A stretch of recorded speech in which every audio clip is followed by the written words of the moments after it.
Hoy vamos a ver los medios de comunicación escritos, es decir, la prensa, tanto en su formato físico como en el digital.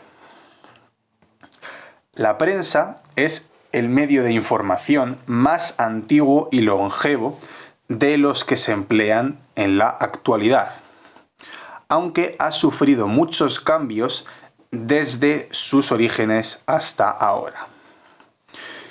Tiene una gran cantidad de estilos y especializaciones, según los intereses del periódico responsable.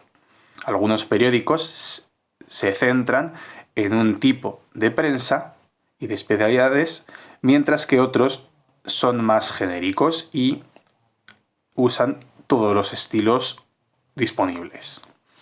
Actualmente existen dos formatos de prensa que ya hemos mencionado: el formato físico y el formato digital.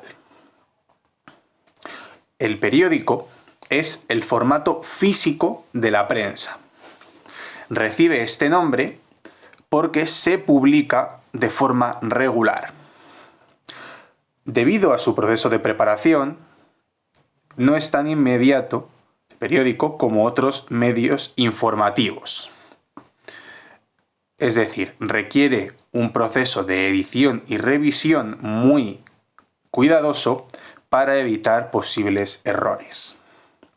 Tiene tres funciones principales según las cuales se dividen sus tipos de texto: informar, opinar y entretener. Los textos informativos tienen como función informar, como su propio nombre indica, de la actualidad al lector. Por este motivo, debería ser siempre imparciales. Además, deben tratar hechos relevantes. La disposición del contenido debe facilitar la comprensión y atraer la atención del lector.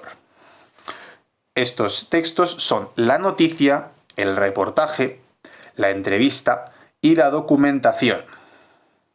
Cada uno de ellos se centra en un aspecto concreto y tiene una forma diferente y característica.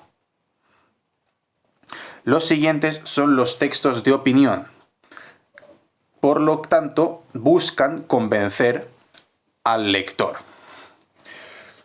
Es decir, que son subjetivos con respecto a los hechos que describen. La gran mayoría de los periódicos suelen tener una línea de opinión concreta y marcada, por lo que suelen atraer a lectores con la misma serie de ideas. Estos tipos de textos son el editorial, el artículo de opinión, la columna, la crítica y las cartas al director.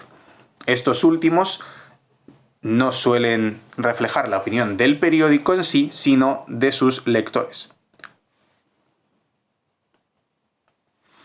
Por último están los textos de entretenimiento, que se dividen en dos: los que combinan actualidad y humor y los que ofrecen pasatiempos.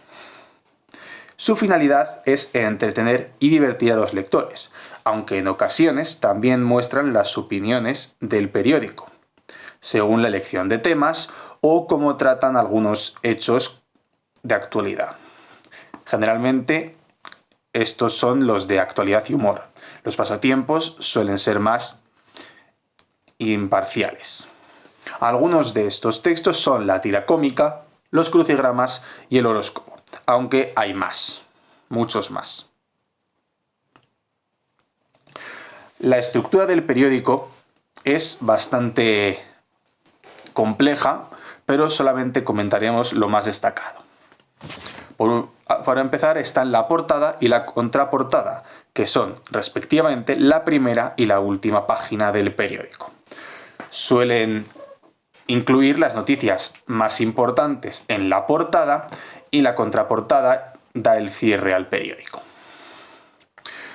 Además, las secciones de los periódicos son de dos clases. Por un lado están las secciones fijas, es decir, secciones que están todos los días en el periódico. Suelen ser noticias nacionales, internacionales, noticias de deporte, cultura y los artículos de opinión de actualidad. Y por otra parte están las secciones temporales, que solamente surgen y se emplean cuando hay un acontecimiento especial que merezca un tratamiento aparte. Los mundiales o las olimpiadas pueden ser algunos de estos hechos, así como las elecciones o alguna crisis puntual que pueda haber. Y por último vamos a hablar más bien de la prensa digital. La prensa digital es mucho más rápida que la tradicional debido a su proceso. Al no tener que imprimirse y distribuirse, se puede ofrecer en el mismo instante. Por lo tanto, se está especializando en noticias de actualidad. Además, ofrece la posibilidad de enlazar a fuentes y otras noticias. Por lo tanto, los lectores pueden seguir la línea de las noticias con mucha más facilidad, aunque lean la noticia con varios días de retraso. También permite incluir recursos audiovisuales que puedan mejorar la lectura y atraer con mayor facilidad la atención de los lectores. Además de estas características, la prensa digital permite la edición una vez el artículo ya está escrito, lo cual resulta muy útil para corregir en caso de que se haya producido alguna errata, algo que no se puede dar con el periódico. En ese caso, en los periódicos físicos, se tiene que publicar en un artículo posterior que se ha cometido una errata.